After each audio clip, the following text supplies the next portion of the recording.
Tonight I'm going to tell you the ghost story of Mary Shaw, the ill-fated ventriloquist. And our story starts about 83 years ago in 1941 in the small town of Ravensfair. Now it's a Friday night and the entire town has assembled in the local theater. And this is a theater they spent a lot of money to build. It's ornate, quite beautifully crafted, and people are there to enjoy the show from the local ventriloquist Mary Shaw. Now, Mary Shaw is a bit of a local celebrity there in Ravensfair. She's known for doing these very extravagant shows with her ventriloquist dummies. They speak to the audience, they can hide within the audience, like under chairs and stuff, and so she's really popular amongst the townspeople. But of course, there's always an asshole in the audience. And on this particular evening, the local asshole was a boy named Michael Ashen. Now, Michael Ashen came from a very good family, very wealthy, very well-to-do, and super well-connected.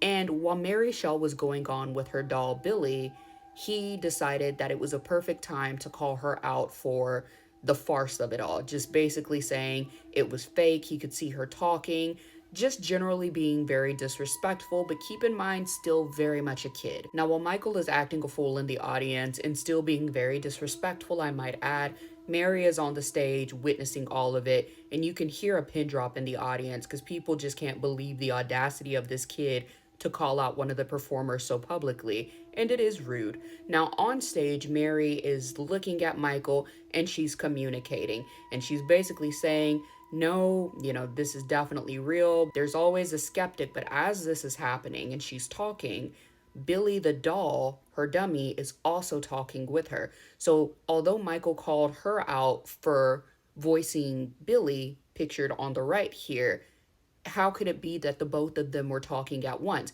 And basically, Billy was saying that he was upset because Michael did not believe that he was in fact a real boy and that he was just as real as Michael. Very Pinocchio in a way, but it got kind of heated and it got a little bit freaky. And again, the audience was already dead silent because this kid had disrespected the performer, but things really got tense when Mary and the doll were talking at the same time.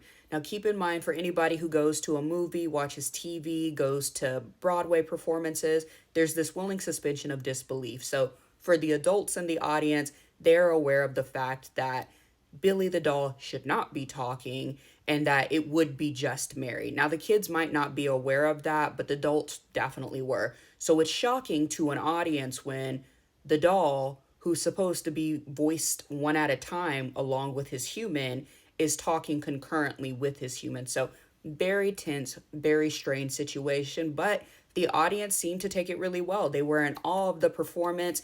Mary got a standing ovation. But after Michael's outburst, you could tell there was just some sort of odd shift between Michael and Mary, where Mary was hyper focused on Michael, and Michael, being a kid, just went back to enjoying the show.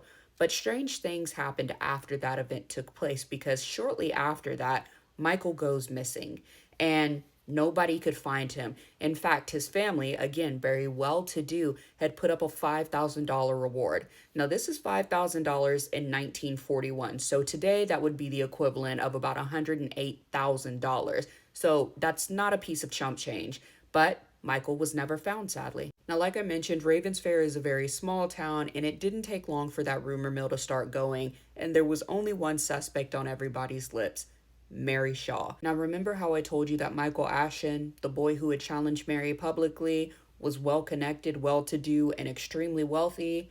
Yeah. So what his father did was gather up all of the other good old boys in the town, and they went to handle Mary off the clock.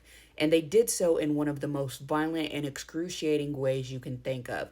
They forced her to open her mouth and scream, then they cut her tongue out, and then they unalived her quite graphically. And that was it for Mary Shaw.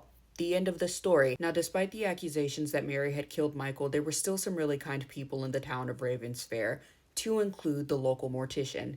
Now, Mary, upon her death, had a will, and it was discovered in her will that she had a couple of demands. The first is that all 101 of her dolls be buried alongside of her. The mortician made sure that happened.